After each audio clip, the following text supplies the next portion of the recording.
اعوذ باللہ السمیع العلیم من الشیطان الرجیم بسم اللہ الرحمن الرحیم ربی یسر ولا تعسر وتمم بالخیر اولا یعلمون ان اللہ یعلم ما یسرون وما یعلنون ومنہم امیون لا یعلمون الکتاب الا امانیہ وانہم الا یظنون فویل للذین یکتبون الکتاب بایدیہم ثم یقولون هذا من عند الله ليشتروا به ثمنا قليلا فويل لهم مما كتبت أيديهم وويل لهم مما يكسبون وقالوا لن تمسنا النار إلا أياما معدودة قل اتخذتم عند الله عهدا فلن يخلف الله عهده قل اتخذتم عند الله عهدا فلن يخلف الله عهده ام تقولون علی اللہ ما لا تعلمون۔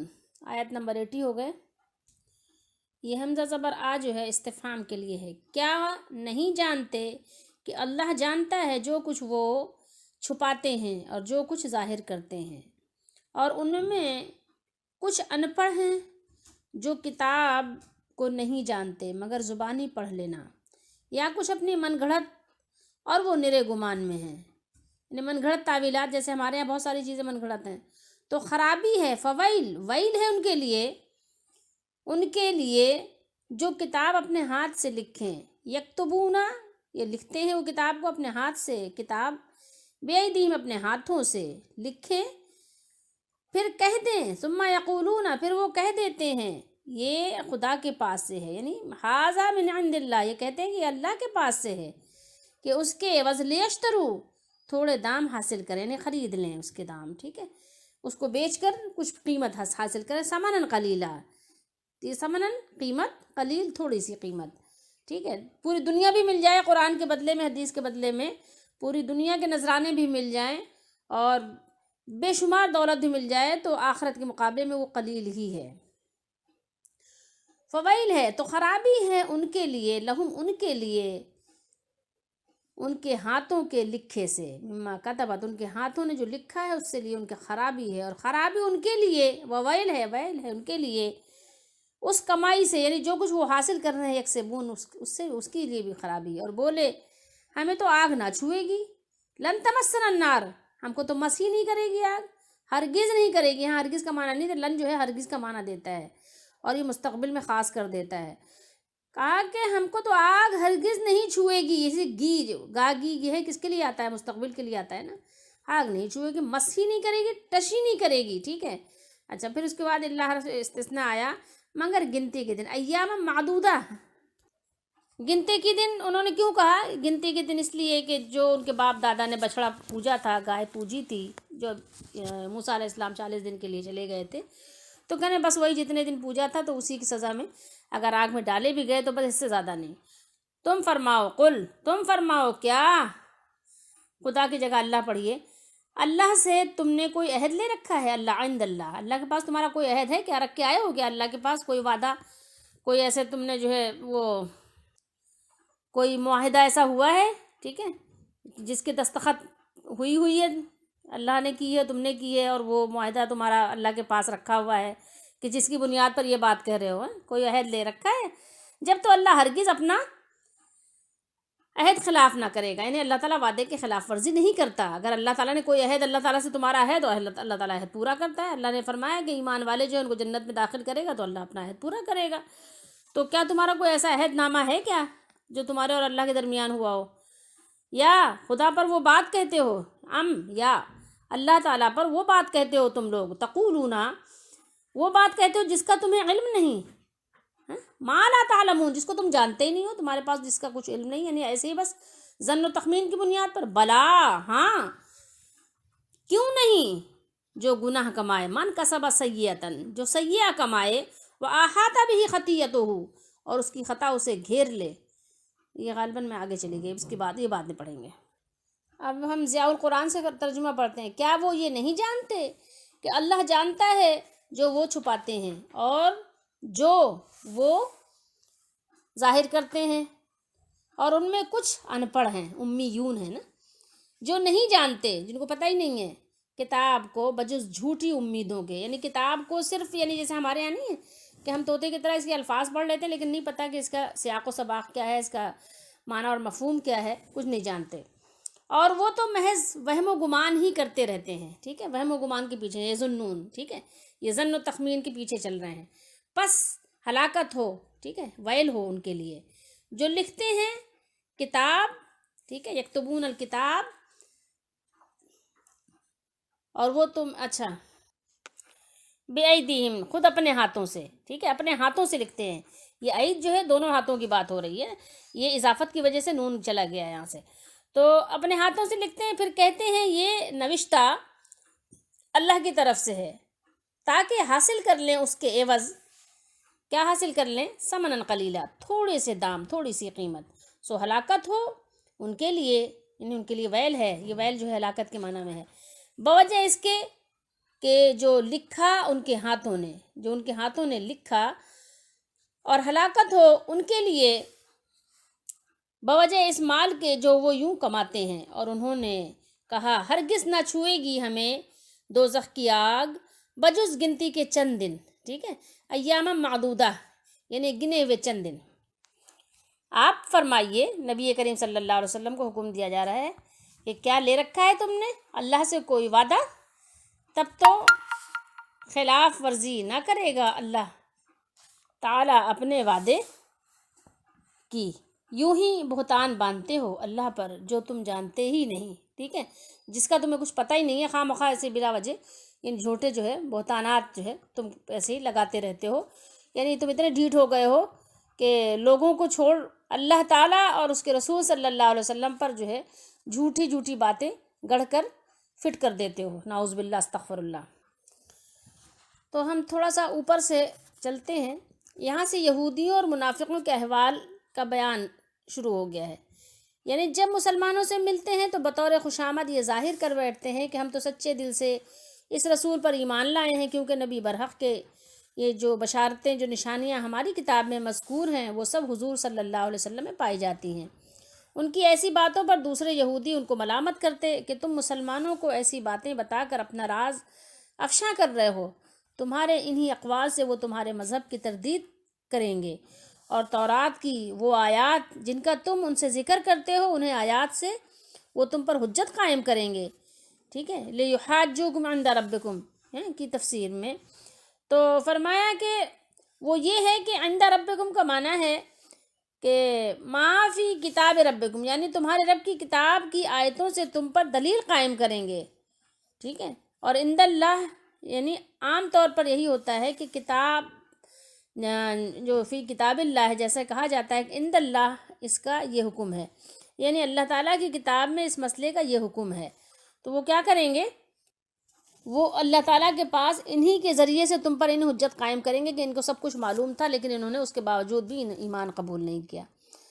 پہلے ان کے عالموں کا ذکر ہوا، اب ان کے ان پڑھ جو عوام ہے ان کا حال بیان کیا جاتا ہے کہ ان کا یہ حال ہے، ٹھیک ہے، کہ آتا جاتا تو کچھ نہیں ہے لیکن یہ ہے کہ اپنی اٹکلوں کے پیچھے جو ہے چل رہے ہیں۔ اب اس سے متعلق ہم آپ کو تھوڑا ضیاء القرآن کا جو ہے تھوڑی سی یہ تفسیر دکھاتے ہیں، دیکھیے انہوں نے کیا کیا ہے، پوری نہیں بتائیں گے، تھوڑی سی دیکھیے۔ من گھڑت خیالات اور جھوٹی آرزوئیں ہیں قومیں اپنے زوال اور انحطاط کے دور میں انہی بے بنیاد خیالات سے اپنی نجات کی آس لگائے رہتی ہیں اور عمل صالح سے آنکھیں بند کر لیتی ہیں۔ کاش ہم بھی اپنی حالت پر غور کریں اور احکام شرعی سے کھلی بغاوت کے باوجود اپنے نجات کے جو سنہرے سپنے دیکھ رہے ہیں ان سے چونکیں، ٹھیک ہے۔ اگر ہم اپنے اسلاف کی طرح احکام الہی کی اطاعت کرتے تو ان کی مادی اور روحانی برکات سے خود بھی مالا مال ہوتے اور دوسری گمراہ اور جو گمراہ قومیں ہیں ان کی راہ قوموں کے لیے بھی مشعل راہ ثابت ہوتے۔ ہم وارثان اسلام اور مدعیان شریعت کی محرومیوں اور حال زار کو دیکھ کر دوسری قومیں اسلام کو دور ہی سے ساتھ سلام کر دیتی ہیں، یہ ضیاء القرآن میں لکھ رہے ہیں، ٹھیک ہے، سمجھ رہے ہیں بات کو کہ جو ہمارے حالات ہیں اس کو دیکھ کر کون متاثر ہوگا؟ مسلمانوں کے حالات زار کو دیکھ کر کون متاثر ہوگا بتائیے؟ تو وہ دور سے ہی کہتی ہیں بھائی اسلام تو ایسا نہیں ہے کہ جس کو قبول کیا جائے، اللہ یہ کہ کسی پر یعنی کسی نے خاص اس پر جو ہے تحقیق کی ہو، ریسرچ کیا ہو، کیونکہ ہمیں عام مسلمانوں کو نہیں دیکھنا، ہمیں تو دیکھنا ہے قرآن و حدیث کی تعلیمات کو۔ عام لوگ جو ہوتے ہیں، عوام جو ہوتی ہے، وہ تو بگڑی ہی ہوئی ہوتی ہے زیادہ تر، آپ دیکھیں اگر تو ہمیں قرآن و حدیث کی تاریخ تو یہی بتاتی ہے۔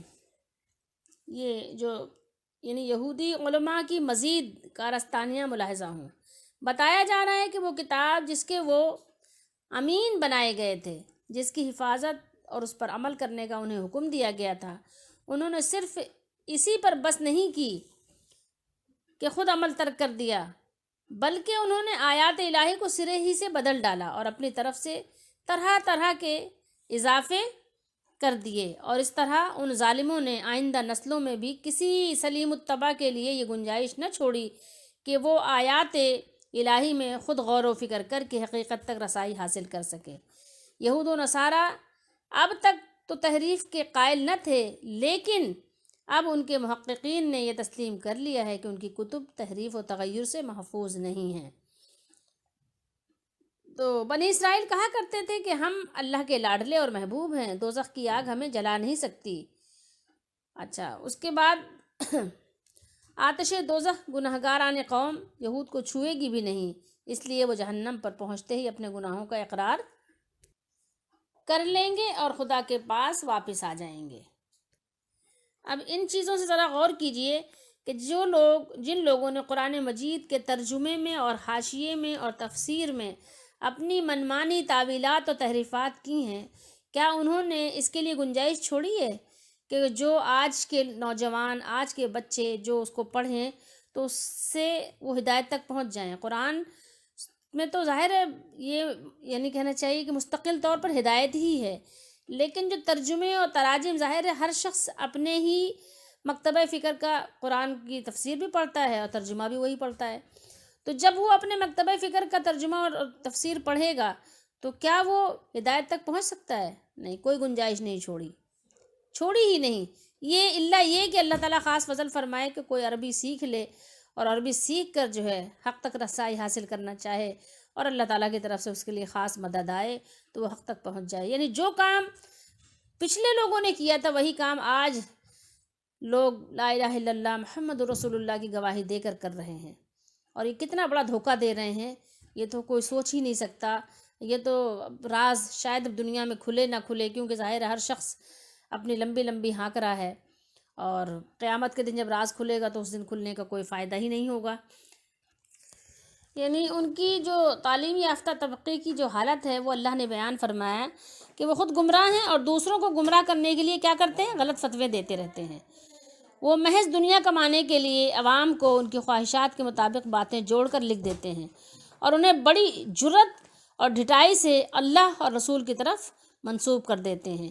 ان سے کوئی مسئلہ پوچھا جائے تو وہ اللہ اس کے رسول کے فرمان بتانے کے بجائے اپنا یا اپنے کسی بزرگ کا قول پیش کر کے باور یہ کرواتے ہیں کہ یہ عین شریعت ہے۔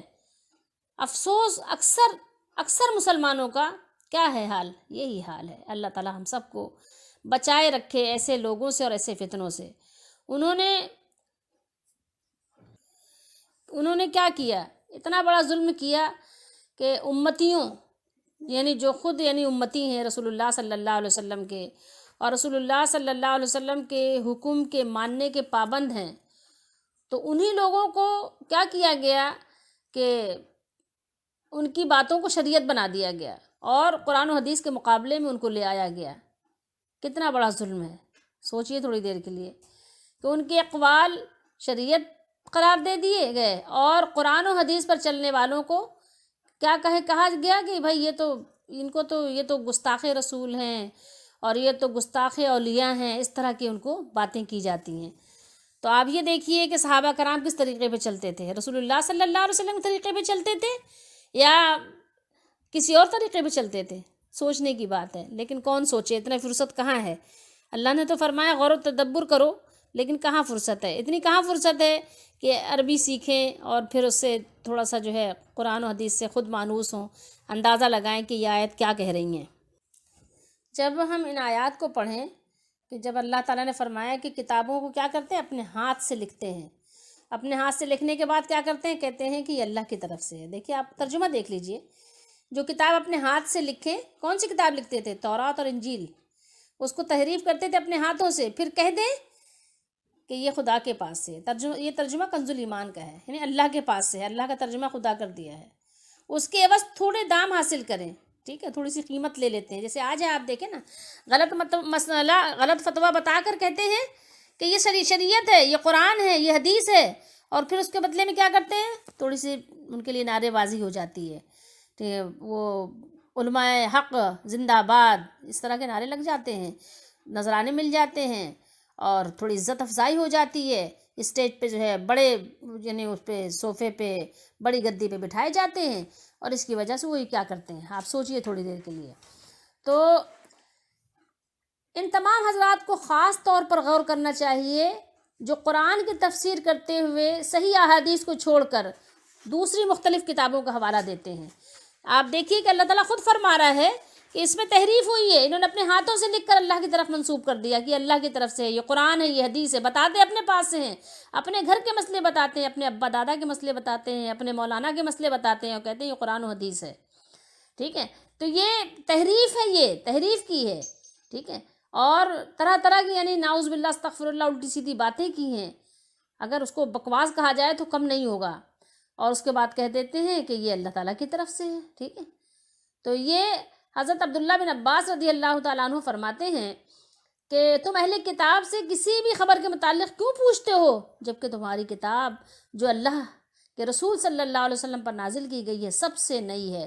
تم اسے خالص اور ہر طرح کی ملاوٹ سے پاک پڑھتے ہو. کیونکہ ظاہر ہے وہ عربی تھے، عربی جانتے تھے، تو ان کو تو ترجمہ نہیں پڑھنا پڑتا تھا نا کسی کا، تو ان کو تو معلوم تھا. اب ہم تو ترجمے اور اس کے محتاج ہیں. حالانکہ اللہ تعالیٰ نے تمہیں بتایا ہے کہ اہل کتاب نے اپنی کتاب کو بدل دیا ہے. ٹھیک ہے، اس کے باوجود یعنی تم ان سے کوئی مسئلہ مسائل کیوں پوچھنا چاہتے ہو؟ اور انہوں نے اپنے ہاتھوں سے کتاب لکھ کر کہا کہ یہ اللہ کی طرف سے ہے تاکہ اس کے ذریعے سے دنیا کا تھوڑا سا مال کما لیں. کیا تمہارے پاس جو علم آیا ہے وہ تمہیں ان سے دریافت کرنے سے روکتا نہیں؟ قسم ہے اللہ کی، ہم نے ان میں سے کسی شخص کو نہیں دیکھا کہ وہ تم سے اس چیز کے بارے میں دریافت کرتا ہو جو تم پر نازل کی گئی ہے. آج بتائیے کہ کون ہے جو ہم سے قرآن مجید کے متعلق پوچھتا ہو کہ ہاں قرآن سے آپ مسئلہ بتائیں؟ کوئی ہے قوم کا، کسی بھی قوم کے لوگ ایسے ہیں؟ نہیں. لیکن ہم جو ہے ہم ان کی کتابوں سے مسئلے مسائل بتاتے ہیں، نعوذ باللہ استغفر اللہ، پتہ نہیں کیا کیا باتیں بتاتے ہیں. تو ہمیں جو ہے ڈرنا چاہیے، چوکنا رہنا چاہیے. اور بولے ہمیں تو آگ نہ چھوئے گی، یعنی یہاں آگ نہ چھوئے گی ہے، لیکن بولے کہ ہمیں ہرگز آگ نہ چھوئے گی. ترجمہ یہ ہے کہ ہرگز نہیں چھوئے گی آگ مگر گنتی کے دن. ٹھیک ہے، اب اس کا ذرا سن لیجئے آپ کہ یہ انہوں نے ایسا کیوں کہا. اب یہ غلط فہمی ان کو کیوں ہوئی، ایسا انہوں نے کیوں سوچا. تو یہ اس میں ان کے چھوٹے بڑے عوام اور ان کے علماء سب اس میں مبتلا تھے. یعنی ہم اللہ کے محبوب اور پیارے ہیں کیونکہ ان میں انبیاء کثرت سے آئے تھے نا. ہم چاہے کتنے بھی گناہ کریں ہم جہنم میں نہیں ڈالے جائیں گے. آج بھی ہمارے یہاں ہے نا کہ تم کیوں ڈرتے ہو، تو وہاں سرکار آئیں گے، بخشوا لیں گے، اور پتہ نہیں کیا کیا بہت سارے، ابھی بہت بات لمبی ہو جائے گی. تو ڈھیٹ بن گئے اسی چکر میں، گناہ کرے جا رہے ہیں کہ نہیں ہم تو بخشوا لیے جائیں گے، ہمارے پیر بخشوا لیں گے. کسی کا یہ گمان ہے کہ شیخ عبد القادر جیلانی رحمۃ اللہ علیہ جب تک اپنے مریدوں کو لے نہیں لیں گے جنت میں جائیں گے نہیں. جو بھی اپنے من گھڑت ان کے عقیدے ہیں لوگوں نے بنائے ہوئے ہیں. تو چلیے اس سے آگے ہم بات کرتے ہیں. وہ ان کا بھی یہی گمان اور خیال تھا کہ ہم کتنے بھی گناہ کر لیں، ہم اللہ کے پیارے ہیں، ہم جو ہے جہنم میں نہیں ڈالے جائیں گے. ٹھیک ہے، اور اگر ڈالے بھی گئے تو چند دن وہاں رکھ کر نکال لیے جائیں گے. مطلب ایک تو ڈالے ہی نہیں جائیں گے، اور اگر ڈالے بھی گئے تو بس 2-4 دن، 10 دن، زیادہ سے زیادہ، بہت زیادہ تو 40 دن. ٹھیک ہے. حضرت ابو ہریرہ رضی اللہ تعالیٰ عنہ بیان کرتے ہیں کہ ایک دفعہ رسول اللہ صلی اللہ علیہ وسلم نے خیبر کے یہودیوں سے کئی سوال کیے. ان میں سے ایک یہ تھا، من اہل النار، آگ میں جانے والے کون لوگ ہیں؟ انہوں نے کہا ہم اس میں تھوڑی دیر رہیں گے، پھر اس میں تم ہماری جگہ لے لو گے، نعوذ باللہ. تو آپ صلی اللہ علیہ وسلم نے فرمایا اخسؤوا فیہا واللہ لا نخلفکم فیہا ابدا. تم ہی اس میں دفعہ دور رہو، اللہ کی قسم ہم اس میں کبھی تمہاری جگہ نہیں لیں گے. یہ بخاری شریف کی حدیث شریف ہے. تو بہرحال اللہ تعالیٰ ہم سب کو خوف خدا عطا فرمائے اور ہمیں قرآن اور سنت پر عمل کی توفیق دے اور بیجا گمانوں سے بچائے، اور اللہ تعالیٰ کامل الیقین اور کامل الایمان عطا فرمائے اور نیک عمل کی توفیق دے، جہنم سے بچائے، جنت کا حقدار بنائے۔ اللہ تعالیٰ ہم پر اپنی رحمت فرمائے، آمین۔